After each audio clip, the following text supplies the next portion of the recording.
Believe it or not, Sap isn't at home. Please leave a message at the beep. I must be out or I'd be on the pod. Where could I be? Hey now. Believe it or not, Rob's still here.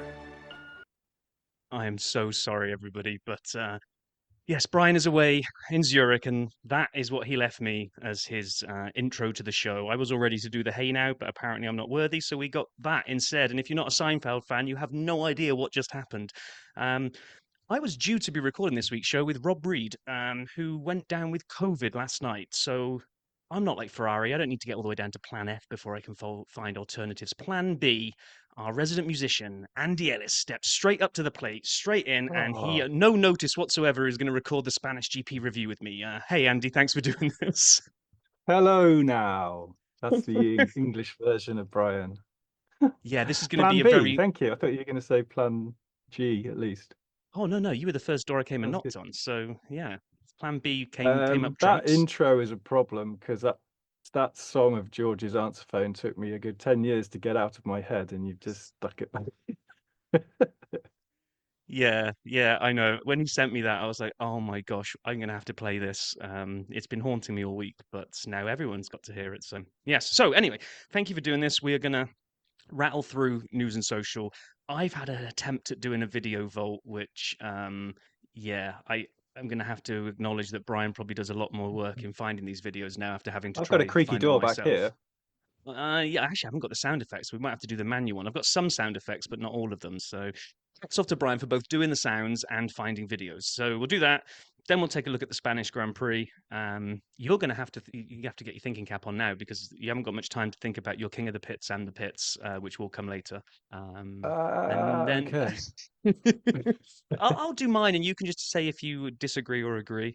And then we'll preview the Austrian Grand Prix because we've got a triple header that the Spanish GP was the first one of. So into the news and social. Not much this week really that I found. People still reacting to the 2026 regs. Max want to see the weight reduction be a bit more aggressive.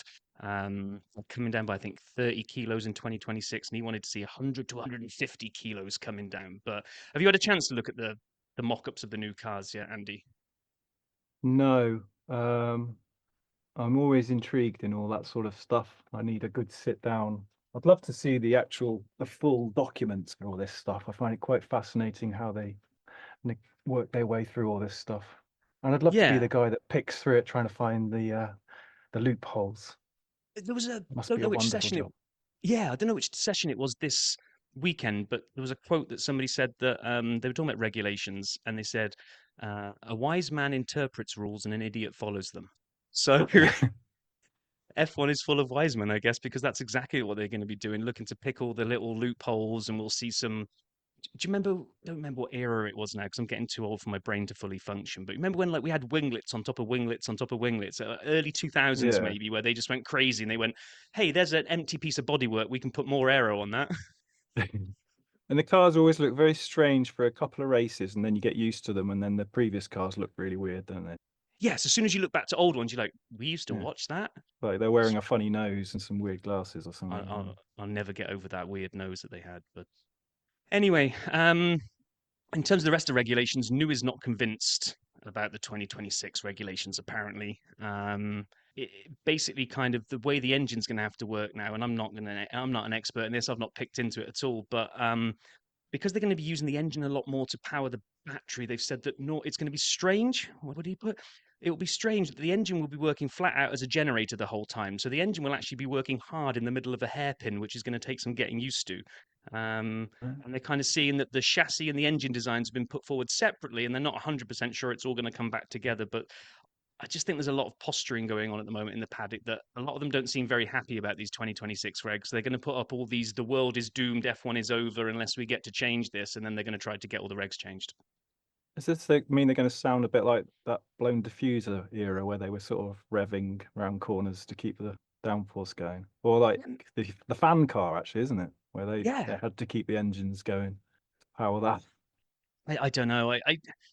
I'm a little bit old school, and I'm kind of thinking, if you want to push the the electric format forward. That's what Formula E exists for. And Formula One should be going into sustainable fuel. And if you want to get carbon emissions down, you try to produce an engine which still revs like an engine, isn't reliant on electricity, and actually they go towards biofuels and stuff like that. So I would have preferred not to have seen this big split between Yeah, engine it's and almost like battery. just put the engine in the pits, revving fully to charge the batteries when you come in. Don't drive around with it. But there's, yeah, like you say, you bring up Formula E, they're sort of trying to be different to that, aren't they? Yeah, There's a bit it's of a like they. problem developing. Yeah, I don't know. We'll see. But what else do we have? Um, trying to delay at the moment. The shock horror. The news is that Lance is going to keep his seat at Aston Martin. Who could have predicted that one? But some people are saying in the paddock that they're holding back on formally announcing it so that it doesn't look like he's just getting it because it's his dad's team. Hmm. Are they going to wait for a good result to come in and then they'll announce it? Well, they're going to be waiting for a while, aren't they?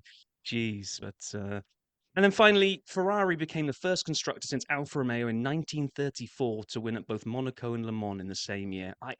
I'd love to get excited about the endurance stuff. I just never really watched it. Have you ever watched any of it? No, I think I heard you say last week or the week before you were just going to watch the last lap, weren't you? I didn't even do that. I got to be Um, honest. I saw the pictures of the Ferrari coming over the line. I saw the pictures of a lot of the cars, what they look like after they've done 24 hours. So kind of all the dings in the bodywork and all that kind of stuff. But it just doesn't float my boat. I'm a yeah, simple man. I like F1. I find myself caught in this conversation like I had the other day where I saw my neighbour doing his van up with Le Mans livery, and I said, "Oh, are you going to the race?" And he said, "Yeah." And then I found myself sort of trying to have a conversation that I didn't know anything about. And here I am again, live on the internet. Hey, you and me both. I think it's great that people enjoy it and watch it. I'm just not one of those people. So anyway, great result for Ferrari. So okay, here we go. Bit of humble Is this pie the vault? time. This is the No. vault, yeah. And Brian comes up with these. I mock him for it. He comes up with these really weird and wacky videos. I sat down this week thinking, can't be lame while Brian's away and just do no video vault. So I'll have a go. So I fired up YouTube. Actually, I didn't. I just fired up Google, put in Formula One, set it to videos, put timescale last week, and see what I could find. Oh my gosh, you have to wade through so much clickbaity, shock horror, you'll never believe what happened to Max Verstappen type videos that I'm like, Yeah. I'm losing the will to live here. So I found four. Kind of enjoyed them. They're just not in the same caliber of the ones I've that seen Brian one of finds. those.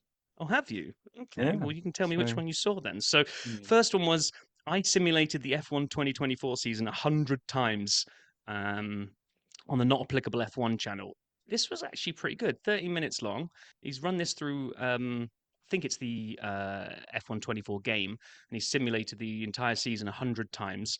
I won't spoil it by telling you who comes out top, but I will spoil it by saying there is one season, a bit like kind of that one outcome in Avengers that Doctor Strange predicts that they actually beat Thanos, is that there is one in the 100 where Leclerc wins the World Drivers' Championship. Just wish we could be living in that one, but I know we're not. Is it a bit Uh, like those old amusement arcade fairground things where you put your money on the horse, the mechanical horses go, and it's always the lowest odd one? they're always rigged. They always make you feel like you're going to win, and then your horse is getting towards the end. It's just about to win, and out of nowhere, one on the rails just kind of comes Yeah. charging through, and you're like, "Oh, damn it!" Um, then we had I stripped a 250,000 pounds Formula One gearbox by Driver 61. If you like technical stuff, this is 12 minutes of him looking inside a gearbox and explaining how the whole thing works and how the whole car is kind of hung together. And it's a techie one, but I quite enjoyed it. It was quite nerdy, this one. That is the one I saw. And I'd seen the one Okay. he did 2 years ago of the same, almost the same thing, but a more. Yeah, I And thought, to yeah, be honest, when I was looking at it, I was like, I'm sure I've seen this before. I thought Brian might have even pulled it up on the pod before. So I did double check it. It is a new one. It did only land in the last few days. Then, just to pay homage to Brian and his love of tyres, what happens to F1 tyres after a race? Matt Amy's channel, 8 minutes. Um, I- so do I need to guess?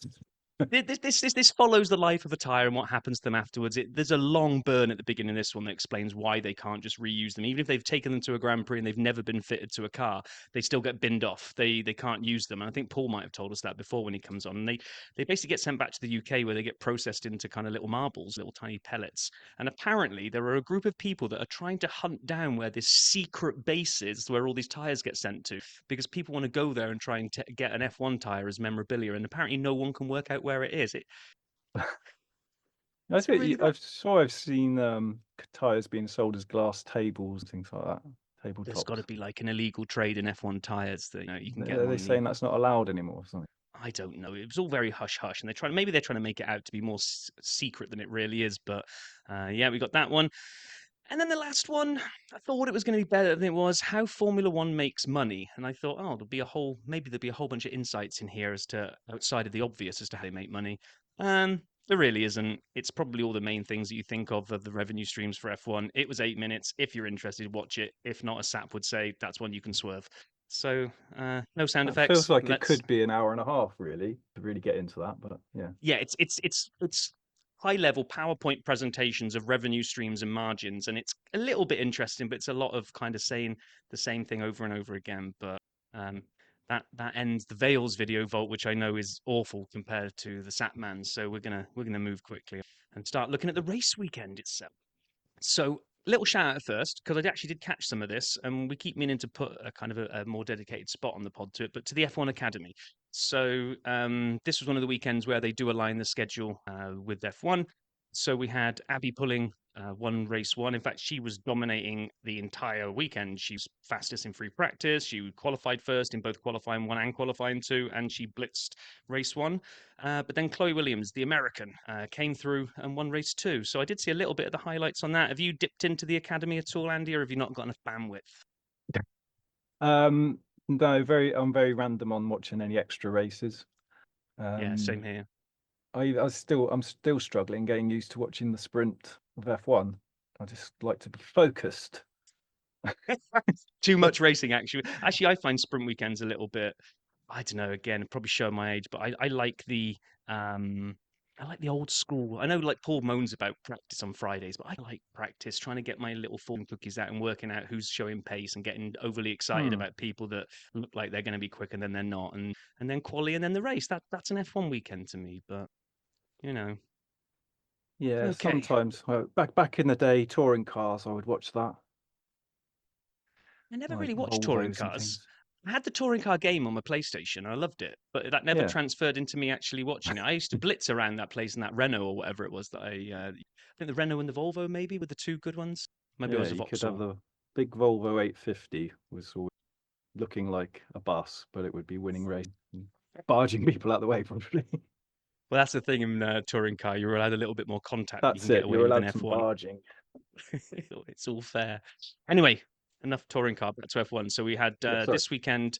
I don't know. Did you manage to catch any of practice sessions, or did you just dial in for the quali in the race? Shall I pretend? Yeah, pretend if you I want. won't pretend. Usually I do, and on this week that I've been called in to do this show, I didn't catch any practice at all. It's okay. We never spend I much should time have on practice. pretended. Oh, You could probably make it up in hindsight, to be honest. I mean, FP1 and 2, McLaren and Ferrari looked fast, and Red Bull didn't look stupendous. And that was about it. Although the Alpines were starting to look a little bit quick, which was a little bit of foreshadowing for what we saw in the race. And in FP3, we just got a lot of road rage going on. People were driving into each other. I think it was Hamilton didn't see Stroll coming up behind him, so got out of the way and kind of put his hand up to say, sorry. And Stroll basically drove into him as a kind of well, I'll show you. I'm going to drive into you and break my car, which I'm not really hey, quite I sure why missed that. Stroll did that. And we had some more. I don't remember. I should have written it down who the other one was, but we had some more road rage incidents going on. Everyone's getting really feisty in FP3, which is just kind of, I don't even know why you'd bother. I mean, I know that they come up behind each other super, super quick and the engineers have to tell them to get out of the way. But like if someone doesn't get out of the way and it's practice, what did you Yeah. do? Yeah, maybe ruined a lap, but it doesn't mean anything really. I think that their hearts have jumped out of their mouths and they at that moment, and they're going to say anything because it must be pretty shocking to be driving at that pace and suddenly something swerves in front of you or something. True, So a lot of true, those but I mean, radio outbursts. So I like, okay, yep. I get the radio outbursts, but Um, Stroll using his car as basically, well, I won't say a weapon. That makes it sound like it was a lot more sinister than it really was. He essentially, they were turning left, and instead of continuing to turn left, he sort of let go of the steering wheel and let it kind of straighten up and just drove sideways into Lewis, as if that'll show you. Now you'll get out of my way next time, which I don't, seems a bit childish, but obviously his seat's not at risk while he still owns the Yeah. team. So Not up yeah. to that sort of Vettel Hamilton moment, swerving into it. Very much didn't. Wasn't just letting go of the steering wheel, was No, not at all. it? Um, Then we moved on to qualy, and oh my gosh, it was a bad weekend. If you happen to be a fan of Williams or the Carb, Pasha, Toro Rosso, whatever they're called, it was a bad weekend. We lost both Williams and both V Carbs in Q1 and K Mag as well. And Williams were depressing this weekend. I really thought they were on an upward spiral a bit, but this week it just looked like they've never been to this track before, despite the fact that they test for hours around this place. Is that like their home testing track or something? I think so. I think that's where they do a lot of all the Where they pre-season go at stuff the as well, start, don't they? And pre-season, isn't it? yeah, Yeah. although I know some of it, they've gone off to the official testing is what I remember. Is it Bahrain now they go to as well? But I mean, Barcelona, I think everyone's driven around like a gazillion times. You would have thought they would have been tuned into it, but they just look bad this week. It was pretty bad. Q2, hey, I've got my little soundboard here, so I'm gonna try to do it just to prove to Sap that I can. So we lost Zhou, Stroll, Hulk, Alonso, and This is Valtteri Bottas, and you're listening to the Hey. dirty side of the track. yes, played it. Yeah, Sauber looked okay. They both got through to Q2. Apparently, I think that was Zhou's first time this season getting through to Q2. I think I remember writing that down correctly. So, you know, the car's just not brilliant, but at least they were both through Q2. Although I'm not sure that beating the Williams and the V car was actually a big achievement this weekend. Right. And then Q3. You watched qualifying, right? I did. What happened to me was I did have to watch it later, and I received a text from another F1 friend saying, "Have you seen it?" Exclamation mark. Oh, And I read an awful lot into that exclamation mark when I caught up. What happened? I was expecting explosions and all sorts, but well, oh no, it was good though, figuratively, wasn't it? a figurative Yeah. explosion of Yes. excitement because I got to be honest, on those first couple of laps, or the first one that Verstappen put and went top of the ball, I was like, oh, here we go. Normal service is resuming. And then when Max did his second run and like dropped another 2 or 3 tenths off his own best, and I think at the time he crossed the line, he'd extended the gap to second spot of, I don't know, I want to say 3 tenths, 4 tenths maybe. I was like, that's it. There's just no chance that anyone else is getting pole here. I thought the same, apart from having that exclamation mark text. Say you knew something was coming, didn't you? Well, You had the I couldn't exclamation watch mark. it properly. Just what does that mean? This isn't obviously what's going to happen. Because then I think we had a couple of nibbles. People were coming round, but no one was up on Max and until Lando. And all of a sudden, I think it was his sector 2 time was purple, or at least up.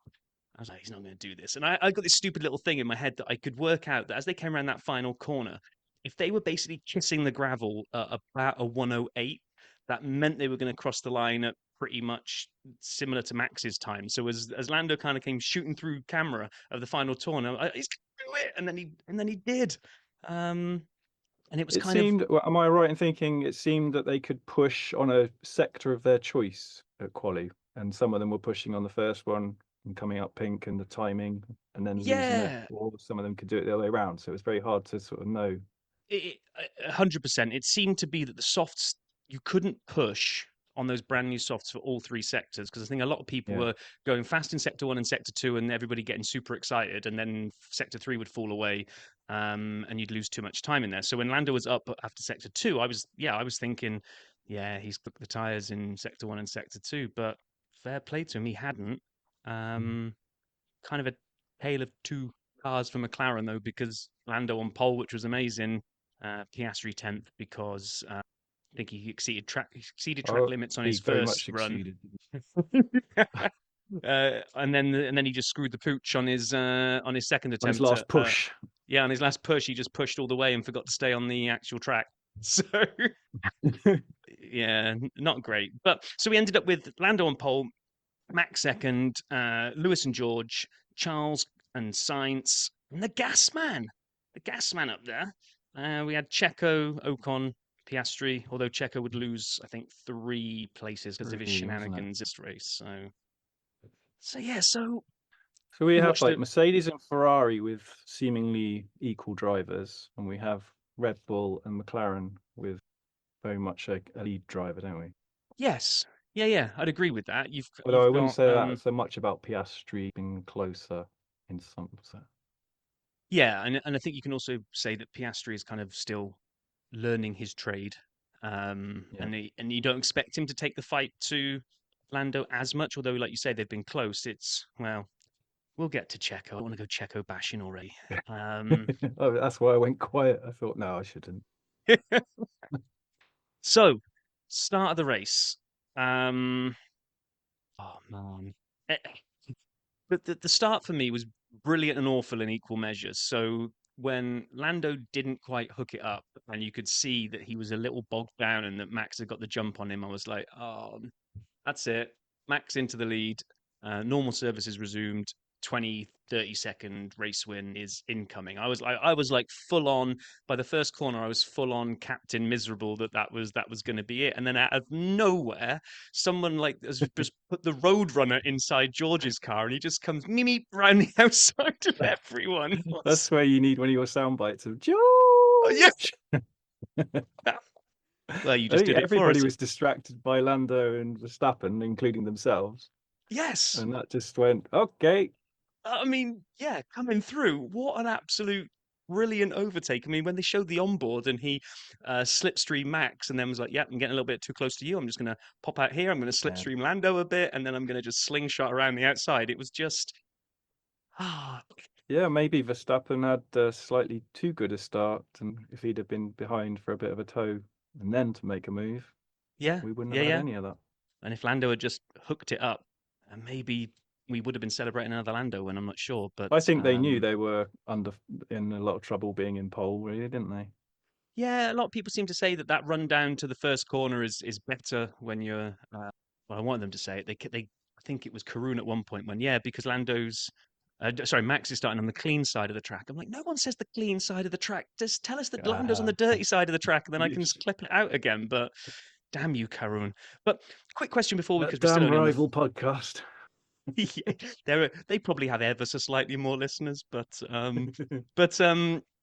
quick question for you before we even get past the first corner.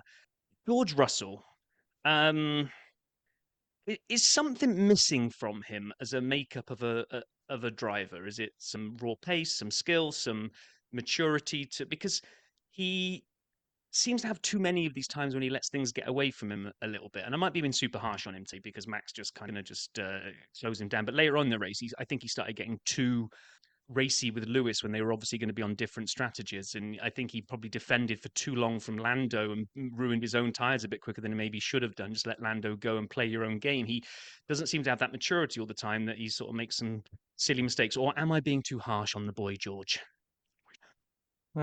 He's made some mistakes that have sort of lingered, I think, hasn't he, in the past? I think they were talking about that in the build-up. Oh, were they? Yeah. But they do seem to, certainly today, they did do a split strategy, didn't they, with different tyres? And I think They certainly heard George not liking the hard tyres that he ended up on to finish with.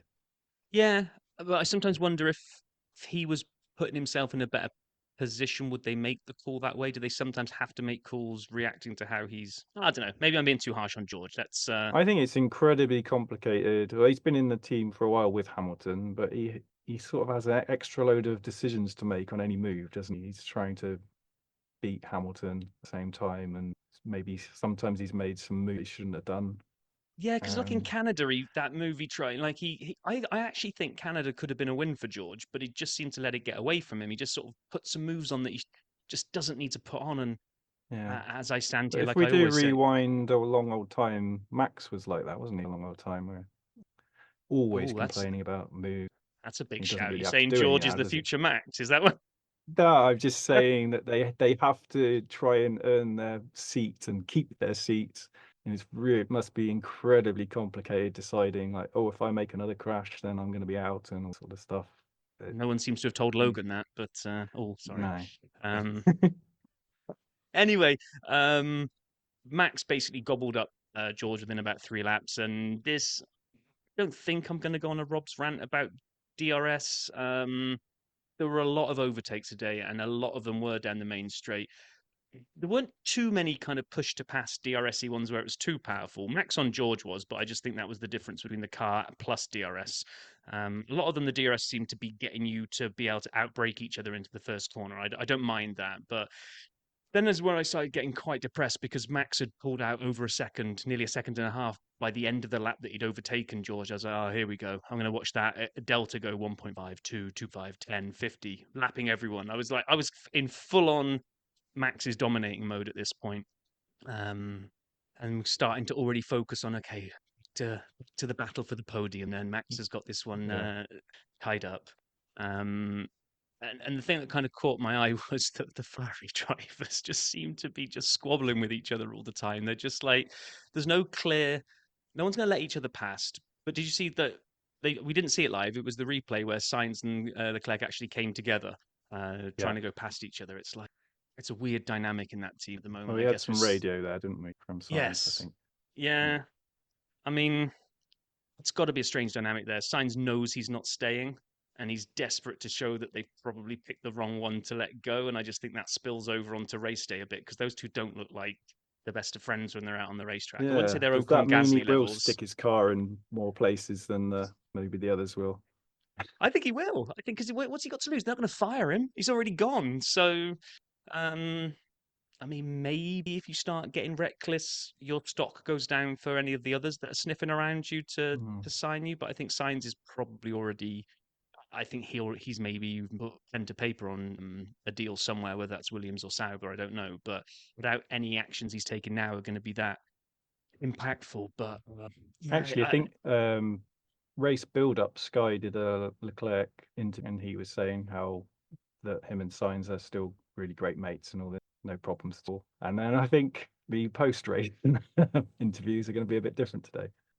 Yeah, I think they're trying to play the good chummy. I mean, maybe they are. Maybe off the track. Maybe it's one of these things that as soon as the checkered flag drops and you're back in the paddock, that you can forget all those things and be mates again. But there's Ferrari risk a second half of a season here where the team's a little bit fractured, I think, because they don't seem to be pulling together. I mean, they were fighting each other. If one of them had the pace, this is only like lap 7, and they're fighting each other. It's like, guys, it's, as a Ferrari fan, it's just still. Anyway, we got we were coming up to around about like the lap 10 sort of area, and Perez was still struggling down in 11th. He hadn't really made up any places, while Max was kind of not disappearing off into the distance, but Max is obviously clear of the field by a couple of seconds, and it's just kind of shining a light a little bit more onto Checo and his lack of ability to slice through a field, which really should slice through the field, I think. I don't know why they recall any re-signed him, Perez Andy. coverage at all today, or the last race either, I think. No, he's gone down into that witness protection area where we Yeah. just don't see him because nothing's happening. He's just pootling around, maybe overtaking people when he comes out of pits on better tyres, but then doesn't really make anything of that, just kind of settles into midfield obscurity, which is just absolutely bizarre. I don't get why they gave him the. I have no words, Andy. What did he get? 2 extra years? Yeah, I think it might. They said it was 2, but then a 1+1 has kind of come around, so I'm not sure. I don't know. But to say, oh yeah, he's the perfect wingman to Max. Well, is he? Because I think the constructors is massively under threat now because he's just not. He's not like last season when he's like getting podiums, or he's getting 4th and 5th when he's not getting podiums. He's making sure that Red Bull won the constructors with races to spare. That ain't happening this year, so I don't understand how that gets a reward of a contract when there's Liam Lawson or other drivers around that you could be snapping up. I wonder in the teams that there must be a good thing if they know the driver inside out, if they know what that driver does. That's one less sort of unknown, a big unknown, isn't it, in the car? Yeah, agree. So and I think, like was said on the manage, and they don't seem to have any problems with them colliding because they're 10 positions apart. Yeah, That's a good point. I can Other see how than that's a lot simpler. And yeah, maybe I don't know. Maybe do they use the different drivers to test different scenarios in practice and things like that? Whereas if both drivers were really the same, they would only be learning one thing from both cars. yeah, and maybe Red Bull are a weird constructor where you get the feeling that Mercedes see that the constructors' title is more important than the drivers, and if one of their drivers happens to get the drivers' championship as part of delivering the constructors' championship, then happy days. But if most constructors feel if they win the constructors' championship, they did a good job. Whereas Red Bull, I think, actually see the World Drivers' Championship as the main prize, and it looks like they got all their eggs in the Max basket. And if Checo Well, happens to pick up some stuff every now and again, happy days. yeah. I mean, it's as a viewer, it's the driver that seems to be that's the championship. The Yep. constructors is not sort of a big thing. And I don't know if, yeah, you're right. Red Bull are more interested in that for sponsorship, I suppose. Whereas Yeah, and also Mercedes, well, they're called Mercedes. They are a car manufacturer. Constructors must be more important to them than it is. yeah, I think Paul was saying that they see the constructors as because I think in the year that Mercedes won the constructors and Max won a title, which is probably what 21. Um, Paul was saying he was talking to some of the Red Bull people in the paddock. And they were like, "Oh yeah, we won," and Paul was like, "No, we won." But it's like, well, one team's viewing the constructors as the Yeah, main that's prize, and one interesting. team's it's kind of a weird dynamic. But Is it oh good? Oh, we're going off track here slightly, but is it good for them to have like Max really looking like a superhero for the brand, and Perez is very good for making him look like a superhero?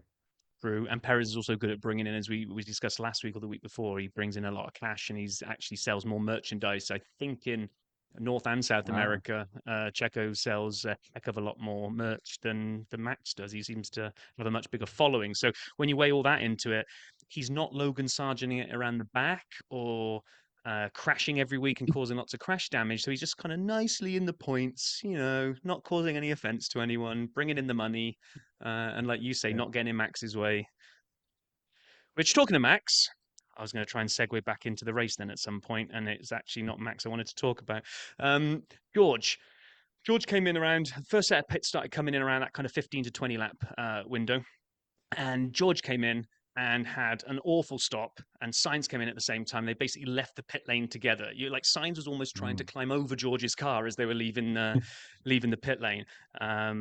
So there were a couple of times today where we had bad stops at moments where drivers would have wanted better stops. We had some, the gas man came in and was doing a great job up in the points, then came in and had a 6.7 second stop. And, so George coming out a slow one. I'm thinking, oh, maybe Max will come in and have a slow one. And nope, Yeah. 1.9 seconds, nailed it. Yeah. Sorry. Oh, man. Um, and around this kind of like 20 lap when they're all kind of doing that, Hamilton and Sainz then start having their little ding dong, having their little battle. Hamilton gets past Sainz, and this is where I like Sainz, but I do a little bit of a crybaby over the radio. So I thought Lewis had probably pushed Sainz a little bit wide, hadn't probably given him enough room. The commentary team seemed to think it was on the limit of the amount of room you need to leave. But he comes on and he's like, oh, yeah, no, there was contact and he pushed me off the track. And I'm okay with that first race, that first message. Like you say, heat of the moment, they're going to get on the radio. They want to bring it up to race control. But about 5 laps left, he was still kind of crying about it. He was coming on any news, any updates on and they were like, yeah, the stewards are looking into it. It's like, well, come on, he needs to be given that place back. I'm like, it's not going to happen, Carlos. Just get on with driving and just forget about it. Just does my head in sometimes where Were he they just still won't. quite close after that 5 laps or so when he was still asking No, about it? Because no. giving it back then was an impossibility. It is. If it doesn't get given back almost instantly, then all you're going to do is either, if the stewards decide it was dodgy, then the driver's going to get that 5 second penalty, right? They're never going to go like 5 laps later. They're not going to go, right, could we all just pretend we're 5 laps ago? Can you let him past? And it's just, so Carlos just never seems to get like just focused on these things too much. Um, so where are we? Yeah, so we'd had like the first round of pits was coming to an end, and we just had Lando and Charles were left out, and the undercut for anybody was long since gone because Norris is just going to just push this for as far as he can now to try and get extra tires, which was a bit of a risky strategy because it meant he was going to come out way down the pecking order and have to overtake people on track. So he finally came in around 3:24, and it dropped him down to 5th. At this point, I'm like, I'm not sure this is a great call from McLaren. I was texting Brian at the time, kind of going, what do you make of this? He's like, I'm not really sure. There's going to have to be a lot of overtaking done here. Fair play. Lando got on with it. He went off like a little rocket on his fresh tyres. Yeah, they were clearly confident of him being able to do that, weren't they? Yeah, 100%. I mean, I think he got Sainz within a couple of laps of stopping. A few laps later, then he cruised up behind Lewis, and he got him. And at the same time, Piastri's on a new set of tyres. He's charging past people as well. And then we got at lap 35, I think my favourite part of the entire race, which was Lando and George. Lando came up on the back of George. He'd been hunting him down for a lap or two, and then put the move on him. He didn't do it in DRS. He didn't quite get close enough, but then he almost caught George by surprise and decided to go round the outside. And then George defended. And then we had like the switchback and the switchback. And then George, I see your switchback, sir, and I raise you a switchback. And it was just, it was just epic for about, I don't know how long it went on for, to be honest. But I love that when you get super hard, super close racing, cars getting back at each other. Yeah. No, you're not having that. I'm coming straight back. Exactly. And you eventually then Lando just kind of managed to string a couple of corners together where he just started to pull away again. I think it was right after that George just bailed then and then went to hards. And that, looking back on it now, that was then kind of game over for George, really, because I don't think trying to run the hards then to the end of the race, because where are we with 38, something like that, 37? Basically half the race still to go, and you're already telling the driver, look after those because that's all you got. Sainz went to hards as well.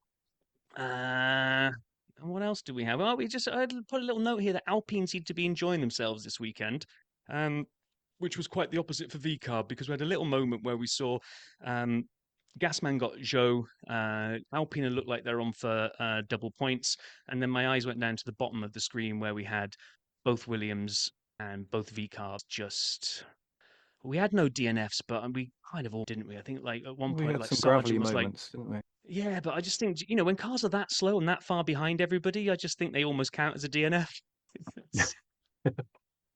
Because it's just I don't understand how Williams were that far off the pace this weekend. It just I don't know, just nothing, just absolutely nothing. But There was talk about the wind here and there. I don't know, does that affect them more than others? Again, another thing of F1 that is unseen to us watching on TV. There was definitely, I think afterwards there were some people. you think that sounds like a little bit of a dog at my homework type excuse, Yeah, because definitely. surely the wind blows on all the cars pretty much the You same. think so, wouldn't you? I'm getting the feeling I've heard this before. That's why I said it. I can't remember where I'm getting that from. I mean, they would Where talk some about the cars are headwind. affected more. I mean, I guess that's in the same way that they've all got better or worse aerodynamic performance to each other, then depending on where the wind is gusting from, I imagine it can either help you or hurt you. If it's blowing in a way that plays into your strengths of your aerodynamic, I'm making stuff up now. I've got no clue. I'm not an aerodynamicist. There but was that Albon moment, though, wasn't there? I don't know if I'm jumping too far ahead, where he suddenly had a snap, didn't he? Yeah. And went into the gravel, and he did a good radio shout, didn't he? Where they just said, "No, it's all fine. We've checked." And he said, "Within 5 seconds, you're telling me it's fine." That's not possible. Maybe that was the wind. Yeah, that was a weird one. I mean, and I imagine that if you've been doing lap after lap after lap, and you know that you can commit to a certain corner at a certain amount of throttle, but that's based on how the wind has been for say the previous whatever laps, then suddenly it shifts direction, and that means you don't have as much downforce because of the direction the wind is blowing, and you go into that corner thinking you're going to be able to nail it, and then you can't. That's got to be a kind of a well, you're gonna fill your pants there, aren't you? I mean, that's like you're not expecting it. Yeah. But oh my gosh. Yeah, so where to then? Right, we had the last 20 laps, right? Max pits again. We had Norris pushed it a little bit longer, but not much this time. So the tyre offset wasn't that great. So probably wasn't going to be a rocket ship compared to Max right at the end, which it kind of showed. But I did get a little bit excited, and I was watching the gap come down, like visibly come down. I was thinking he's going to do it this time. Last time he chased Max down and he ran out of laps. He'd like one lap short of probably Was been this able to I get think him. we both felt it at the same time. Was it about 5.9 seconds the gap I was watching? I was just Yes. staring at that. Yes, I and it like, was "Oh, falling, came and it down a was bit. Oh falling. no, it was only at like 100th. Hang on. Oh no, no. Yeah, exactly. You start not watching the race. You start just watching the delta on the top left hand side. You're like Yeah. another tenth, another 2/10, and it's visibly falling. You're like, this is happening. And he got when he came in for his pits to go into his final one, he had a 3.6 second stop, which he probably didn't want. I mean, Right. when you look at the end of the race, how close it was, and you see that he got held up behind George for too long at the beginning. Plus, he got a 3.6 second stop compared to Max's 1.9 or whatever it was. Then these little margins all over the place, I think, are what prevented Lando from winning today, because he did seem to have the pace. He was kind of coming in and catching him, but by about 55, 56, I think we got into the 10 lap window. That gap had just kind of stabilized. And I was like, oh, the charge is over. His advantage of fresher tires have gone. He's burnt through them, and that's going to be that. Or Max just let him, like didn't push it, was kind of Yeah, coasting, I and was then when wondering. The radio did do some sort of bits of Max sounding stressed and not hearing some settings he was being told to put in and saying the car's a bit random or something. But I was wondering how much of that was for show, just to make the other guys push, and it's just controlling the gap. But we don't want to think of it like that, do we? It did look like if there was 2 or 3 extra laps, Lando would have caught him up, and we'd have yeah, had something. I know. So he did then right towards the end, and whether this was just Max bringing it home, we saw that almost second mini charge where it was suddenly tumbling again, and he ended up finishing just a couple of seconds behind him. But I think you're right. I think Max at that point is just probably managing the gap and almost not letting Lando get close, but knowing that he's got enough in the bank if he came to. So kind of that was the story of Lando's charge. Behind that, we had what's going to happen for the third step on the podium. So we've got George is on his bricks of his hard tires that he's been on for about 3 million years, and Lewis was on, I think, softs, and it. No, sorry, Lewis had gone past. We had Charles chasing George, and he was on softs. And I thought, okay, this is the one. Charles is going to get George. We're going to get at least some kind of little token gesture of Ferrari almost being on the podium. But I don't know. Ferrari just depressed me. It didn't really catch him. If you've got Lando on Max when they're both on softs with a very small little offset of time, Lando's still catching Max pretty well. You've got George on 3,000-year-old hards and Leclerc on softs. Even though Ferrari weren't having a great weekend, surely that's almost more rocket ship territory for Leclerc. But he just stayed 2 seconds behind him for what felt like forever. And then only when there were like 2 laps left, he was like, oh, hang on a minute. If I push a little bit, I can get into DRS and then maybe I'll be able to overtake. And I think he had DRS once and then it was the checkered flag. Just disappoints me. It really does. A no-show from Ferrari again, just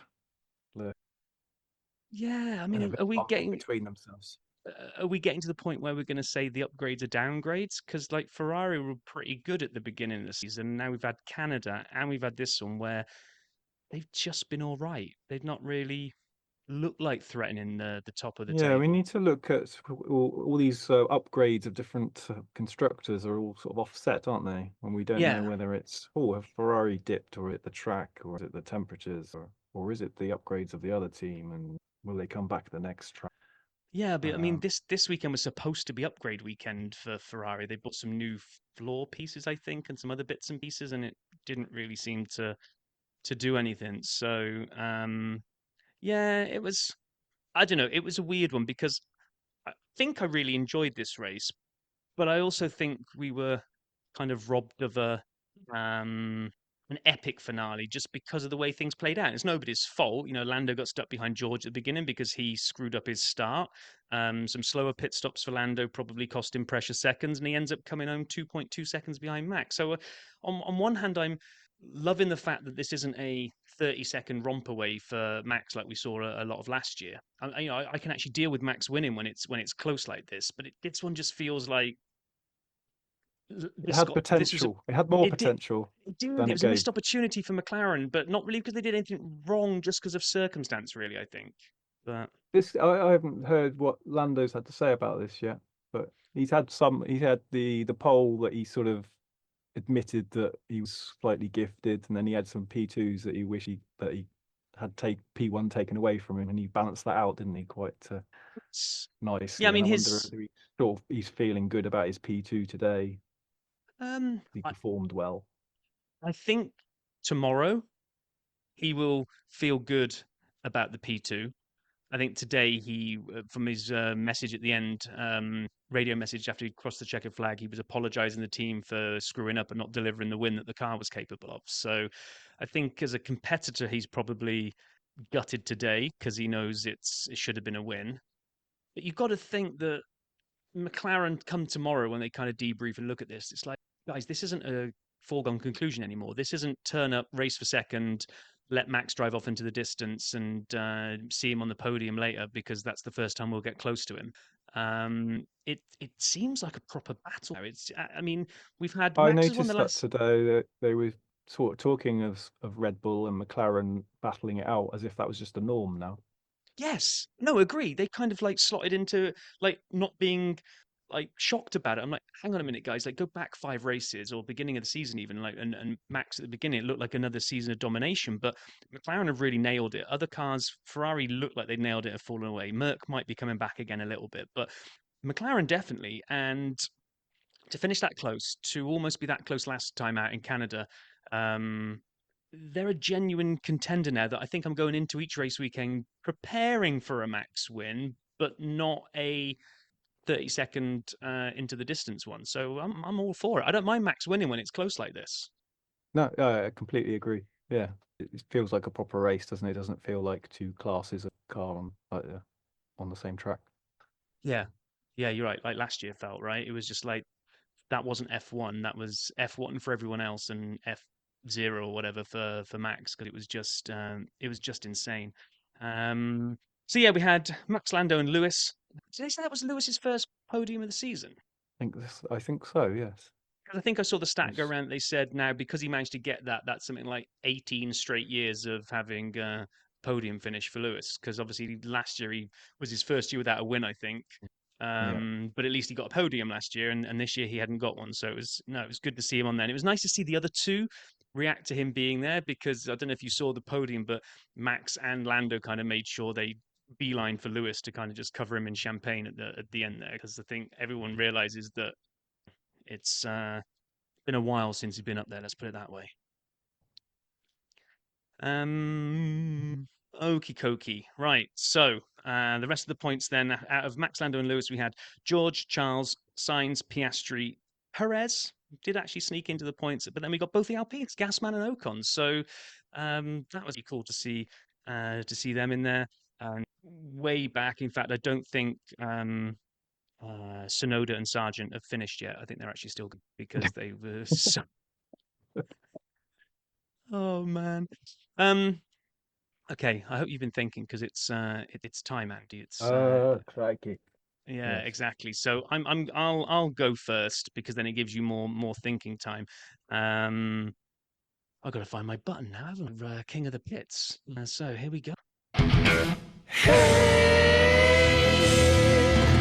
You're the king of the pit.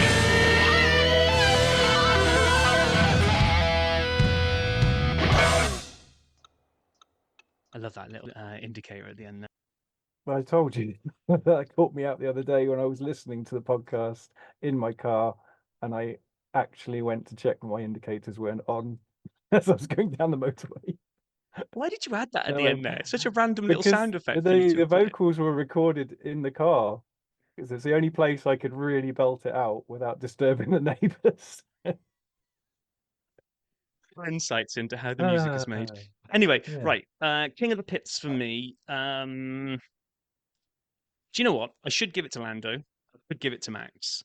But because we just beat them up so badly all the time on here for just being absolutely awful, And I know they only came in 9th and 10th, but I'm going to give King of the to Alpine because they've been long overdue a weekend where they haven't just been absolutely terrible. So Gasman and Ocon coming in and getting double points. I thought they were very competitive today. I thought they were actually going to hold off Perez. I think Gasman got taken by Perez towards the end. So, see, I still know I should give it to Lando, but I'm going to give it to Alpine. What's your thoughts? Well, I think Lando does deserve it because I think he was keeping us watching the race properly and looking at the times and the gaps and or run around the corners with George and coming That's off fair. best in that. Yeah, that's fair. Yeah. So collectively, Lando and Alpine. So there we go. But now for the other side of the spectrum, here we go. You're the pits.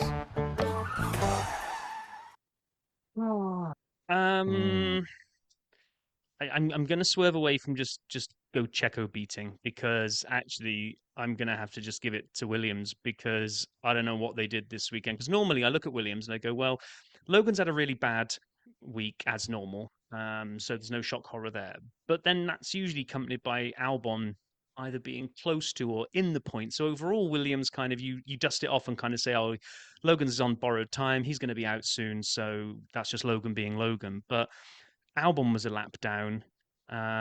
Sargent was 2 laps down. They had Yuki Tsunoda in between them, but not by much. So yeah, I just don't know what's happened.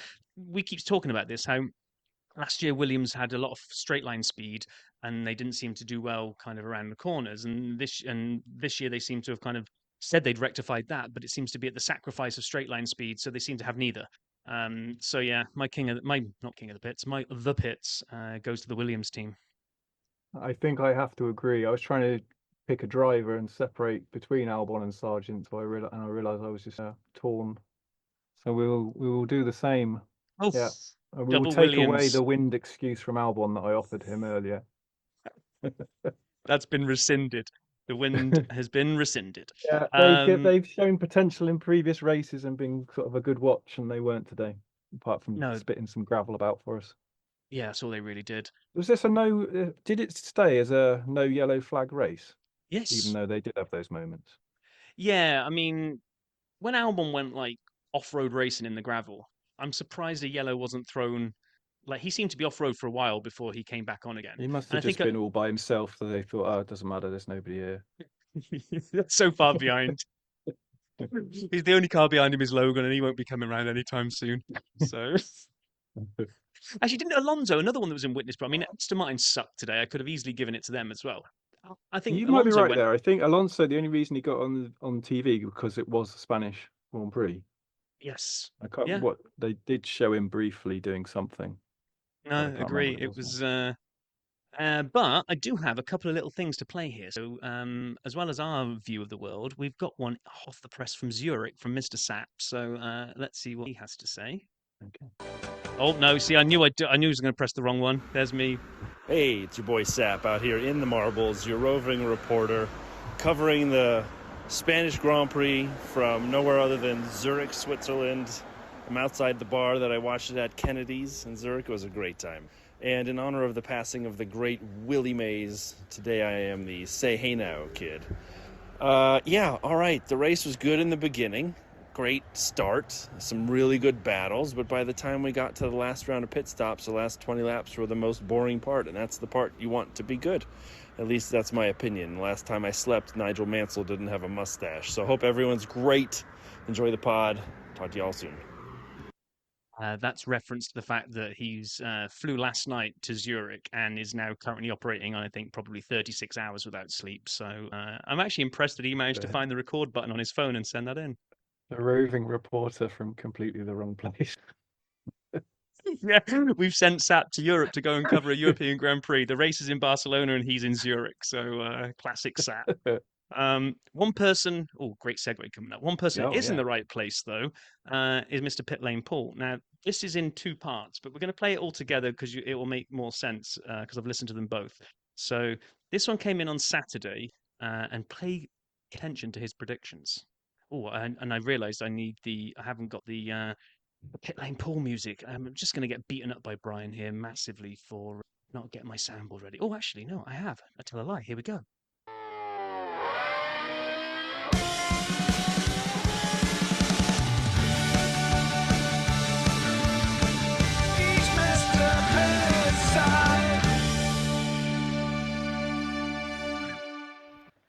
Hey now, it is the Saturday night review of Barcelona, and I'm not going to be clever to predict the finish of the race because, yeah, it's Barcelona, it's a good race, even though it's been won by one of the guys on the front row. So it sort of makes me think that this time tomorrow when I record this post, although it will be a little bit too late, a lot of guys shouting at me by this time. Well, the guy actually, because I hear that the boy Sap is not available this weekend, but he's sad. Anyway, Lando Paul, fantastic. Listen, I've been wrong about this guy. I've actually slated him in the past. I think I've always thought that Lando was a bit of a show pony and not necessarily as fast as he could be. And he's proven me wrong. And listen, anyone can put their hand up and say they're wrong in life, and he's proven me wrong. So great for him. Who's second? Max second, I think. Yes, Max second, Lewis third. Red Bull seems to be a little bit off the pace. Max is obviously excellent. Perez, I think, is sort of showing the sort of pace of where Red Bull are. I think if you drew a line in the middle of Perez and Max, so around like third, fourth place is where Red Bull potentially are. But look, they've got to still pick up points in the championship. Anyway, Friday practice. Oh crap! Friday practice. It was Friday practice. Flavio Briatore appeared in the paddock again. That was probably the story of Thursday / Friday. Nothing else. Flavio, listen, I don't want to have an opinion on this, whether he should or shouldn't be back in. He's a strong person. He's a, regardless, if we can call him an F1 legend, I don't know if we can call him that. But he's a big personality. It's staggering, but it's not unexpected, I guess. So let's go with it. Okay, Flav's back. Okay, whatever.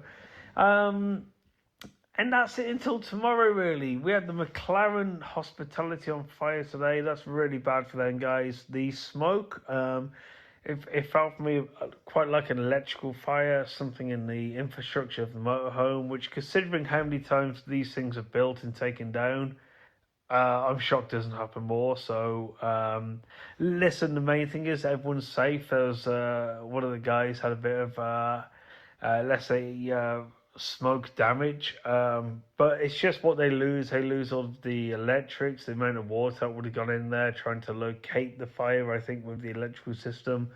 The marketing products, the driver clothing, which, nothing really was on fire, but the smoke is an accurate smell of smoke all across the paddock, and still tonight when you walk past it, it wasn't a nice smell. Not great for them, but they got pole position. Let me go to tomorrow night. I've got no idea why I've decided this tonight, but I just thought, hey, let's go for a Saturday night review and then a Sunday review. The race result tomorrow will be, in first place will be Max Verstappen, in second place will be Lando Norris, third place will be Lewis Hamilton, and fourth will be George Russell, and fifth will be Carlos Sainz. Over and out. Oh my gosh. Maybe I'm going to suggest maybe after a couple of beers that was recorded, but maybe after a couple of beers he also became like Nostradamus and basically predicted the entire race. Did forget to mention the fire in the McLaren thing. I saw that. I saw the pictures of them all rushing in with kind of the extinguishers and stuff. So God knows what happened there, but I know what he means when he says an pictures acrid. of Lando signing merch for the fire brigade. Yes. Yeah. I know what he means though when he says like an acrid electric smell, because you know the difference between something like when you've been, I don't know, burning some wood versus an electrical fire. That stinks. But anyway, after half the press, then he's just done a very small little one. I've mainly to gloat about his brilliant predictions. So we've got like just a small clip from today. So you have the joy of helicopters on Sunday review. I'm just by the media pen. so it's quite loud. I apologise because they're still on the podium. But I'm going to be running around tonight, so I guess I've got a little bit of work to do, and I don't want to miss the recording because I am going to gloat because of my top 5 prediction from yesterday. It's only Leclerc I got slightly wrong at the end. Apart from that, top 3 correct, well, top 4 correct, so I have that. Was it a good race? It was okay. It was quite good to see the tyre-like strategies. I quite like the fact that a lot of teams had to run all 3 compounds. Sort of made it a little bit better. This helicopter is really annoying. I guess I know why it's there. Anyway, yeah, look, okay race weekend. No real massive shocks. I mean, I say no real massive shocks. Lando probably will feel hard done by didn't win. I think it's going to be a really good second half of the year, by the way, with the guys battling up front. So a lot to be happy about, a lot to be promised, a lot to promise of good races to come. So yeah. Let's be optimistic. It was an okay race. Right, this helicopter's annoying. And that's it. That's all we got. I hope Pitlane Paul is still alive and wasn't shot by some sniper in the helicopter because it just cuts off at that point. But yeah, I think if Brian likes to dine out on predicting Imola top 3 correctly, I think Paul's just outdone him by doing top 4 correctly and almost getting all 5. So that's brilliant predictions from Paul there. So appreciate you doing that, Paul. Thank you very much. We're recording this like a couple of hours after the race is finished. I haven't had a chance to look at fantasy, but I'm going to think I did all right. I got Leclerc did all right. A few overtakes. Hamilton did all right. Finished on the podium. My constructors are Ferrari and McLaren. All of that's okay. And I got no DNF points this week. So I'm going to expect a kind of a middle of the road one, but I'll do the update next week once we've had a chance to do it. You're not in our fantasy league, are you, Mr. Ellis? I was, and I fell out of it this year, partly just being miffed for constantly getting it wrong. And last year they changed it a lot, didn't they? And I found it very confusing. Yeah, they do keep. This year seemed a little bit better, and actually, I probably would say it's got nothing to do with the game. It's got to do with real life. Whereas last year, I felt it got a little bit boring because you just basically had to have Max, and only a couple of other drivers made sense to have with the budget. So everybody basically had the same team, so it was pointless. Whereas this year, because the on-track racing is so jumbled up and it's not a foregone conclusion, and actually most people don't have Max in their builds anymore, I think that's amazing, and it just kind of opens up it makes it interesting again to play fantasy. But you're missing out. You're missing out. Yeah, next season. Well, next season, if this convergence on regs keeps going, next year could be an absolute barnstormer, and then we'll go back to 2026 when one team nails the new regs and dominates for an entire year, and we all start crying about how it's bad that one team dominates. Well, I don't think I brought this up with you. I think the first season you did this, on a technicality, I did win. Oh, did you? I was the only one that played by the rules. When it said the box to fill in your team name, it said team name must be at least 3 characters. So I called myself at least 3 characters. So I think I win on a technicality. Okay, we'll give you that. That's a bit like Massa trying to go after his title from all those years ago. You're trying to get. You guys were reading it out occasionally, and I was getting annoyed you weren't questioning why. I was poised. Now I've had my chance. Wow, just took Rob Reed being struck down by COVID for you to be able to seize your opportunity and go with that. So, okay, that puts that to bed. I thought it was a pretty good race weekend. I wish that Lando had been able to do a charge a little bit earlier so we could have maybe seen some, even if Max had won it, if he'd have had to fend off George for the last couple of laps, that would have been quite cool. But, overall, I enjoyed the race weekend. And then next week, we head off to Austria. To the whatchamacallit. What's the name of it now? I can't even remember the name. Is this the one that we have twice with different names or something? Yes, and this is the one that messed up SAP last year for the stats, because this weekend coming will be the Austrian Grand Prix, and not when we had it during COVID twice. We had it as the Austrian GP and then the Styrian GP. And they run the sets of stats. So when I read out in a minute the repeat race winners, this is just for Austrian GP. Because last year I started reading it out and Brian was like, "You've got these stats wrong." I was like, "No, because you're including the Styrian." And anyway, let's not go back down. The Austrian Grand Prix has been around for quite a while. It has been on 2 different locations, in Zeltweg and also in, do these Ostrichring? I don't know that. That's what we're going to go for. That was built in 1970, permanent track near the neighbouring town of Spielberg. It ran from 1970 to 1987, but it was deemed too dangerous by the FIA, so it got struck, and it came back in 1997. It was refurbished, brought up to date, renamed as the A1 Ring, but it was much slower and it had lost all of its sweeping corners, and it stayed around until 2003. And it's the scene of the famous Ferrari told Rubens to pull over for Schumacher to win the race in 2002, which still, I mean, I was a Schumacher fan, but it still hurts now. Rubens was amazing. I loved Rubens. And he'd earned that win, and they team ordered him on like the last corner or whatever it was.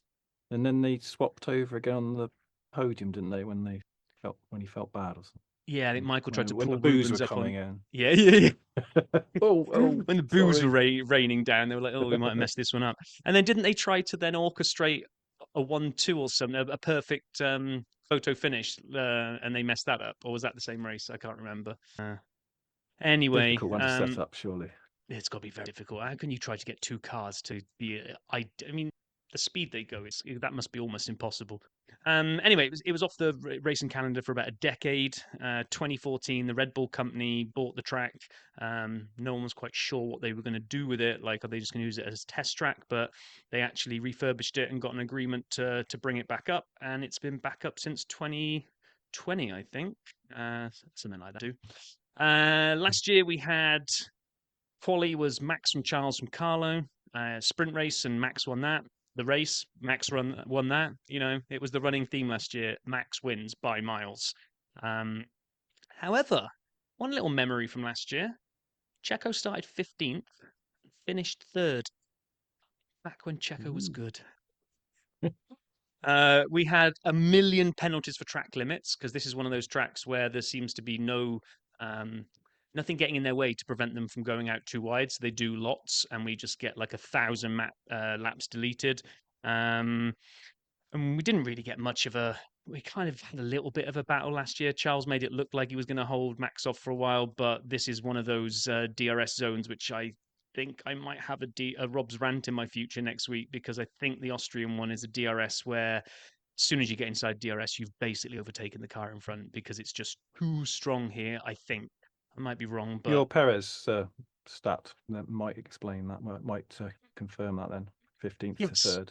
Yep, just cruise up behind somebody. I think this is one I went on a rant last year where I said there's no incentive for trying to overtake anywhere else on the lap, because all you need to do is spend the rest of the lap getting within a second, and then you'll just breeze past in the DRS zone, and then you rinse and repeat. You spend the rest of the lap trying to get within a second, and then breeze past. That's what I think is this one, but my brain might be playing tricks on me. But yeah, I think this is I think I hate this track for DRS. I like this track. I like to play on it on the PlayStation and stuff, and I like it. It's very scenic and it's a great racetrack, but I think DRS too strong here.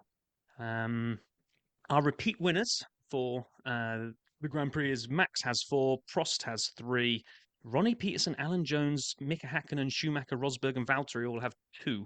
I don't think Valtteri will add to that. I got a funny feeling Max could quite easily turn 4 into 5, but maybe Lando's going to come along and add a first one. If he does, then it will put McLaren clear, because from a constructor's perspective, it's Ferrari and McLaren with 6, Mercedes with 5, Lotus and Red Bull with 4, and Williams with 3. So yeah, maybe McLaren can turn that into 7 and go clear, and Lando can get his name on the board. We'll see. It'll be race 2 of a triple header before we then go to Silverstone, which I love. We won't do our official predictions till midweek if I can get hold of Sat, but put you on the spot, Andy.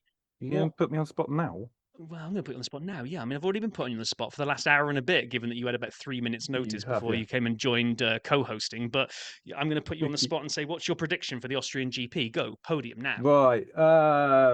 Thinking out loud. This is why I dropped out of F1 Fantasy, because I was terrible at it. I'm too much of wanting something exciting. Shall I go for the exciting? I think we're going to see some Mercedes improving again. I saw a bit of George's interview afterwards, and I was trying to detect a little smirk in there, as if he knows something and he's confident. Okay. Let's go out on a limb and say Russell wins. I'm writing this in my notes so that I've got it for next time. Okay, Andy says Russell wins, followed by Then to go back to being slightly sensible, we'll put Verstappen Oh, okay. Third step on and the podium? then Norris. A jumble of Okay. constructors. Okay, I think they were saying well, that Mercedes were only 0.2 a second a lap slower this race. Is it by picking best pace? Because I mean, if you look at it, I know we've already kind of finished the Spanish Grand Prix, but just to go back, being as we have no SAP stats this week, you had Verstappen and Norris 2.2 seconds apart. It was like another 15 seconds back to Lewis. So they were out. Those two were out quite far away. You're going to need something. That smirk needs to be a really good smirk from Russell for that to be turned around, I think. That's the on-the-spot predictions, and I haven't had as many drinks as Paul had, so I don't stand a chance against him. Well, at least you didn't come out and say someone like Logan Sargent's going to get his maiden victory. I think that would have been. That would be good, wouldn't it? What's the It's weather not like good. at this thing? Can we have something like that? I don't know if we've Like, ever seen any rain in. Was it I'm Hulk, trying to. Hulk getting Hmm. pole once because of the weather recently, wasn't it? Yeah, I'm not sure we're going to see any rain. I don't know. My brain is not wanting to remember any wet Austrian races. For some reason, I always think it kind of looks like that. Hills are alive with the sound of Isn't music, it a blue valley sky. sort of thing, so you can be Yeah. fine and then suddenly complete change. Okay. Well, Yeah. before we That's hang more up on this, hopeful let's things as well. Austrian gonna GP check the weather. rain. I'm going to check the weather and say what is the forecast for the A1 ring. Here we go. The next 7 days. Drum roll. I don't have a drum roll sound effect, but I should be able to rustle that up for you, shouldn't I? oh, Russell. Good pun. Ho, ho, ho, ho. Okay. Yeah, it's just glorious sunshine by the looks of the other forecast. 14-day forecast. I'm not really seeing anything. Yeah. That's one thing we don't do. We don't do weather forecasts at the end of our show. Maybe we should add that in there, a weather forecast for the week. Maybe we can convince like a weatherman off TV to come on and do it. Anyway, I digress. I just want to say thank you very much for jumping in at like zero moment notice. Appreciate everything No you do for the problem. pod from a music perspective, and now I can appreciate you for co-host perspective as well. So thank you very much for doing It this, was an Andy. honor. I technically do this in my car with you every week, and I still have you chatting away in my head even when it's finished for the rest of the day. I'm not quite sure who will join me next week. It might be Mr. Reed if he's recovered from COVID. We hadn't actually confirmed anything beyond today, and obviously that didn't happen. So get well soon, Rob. Again, thank you again, Andy. And we'll do this all again after the Austrian Grand Prix next week. Be well, everyone.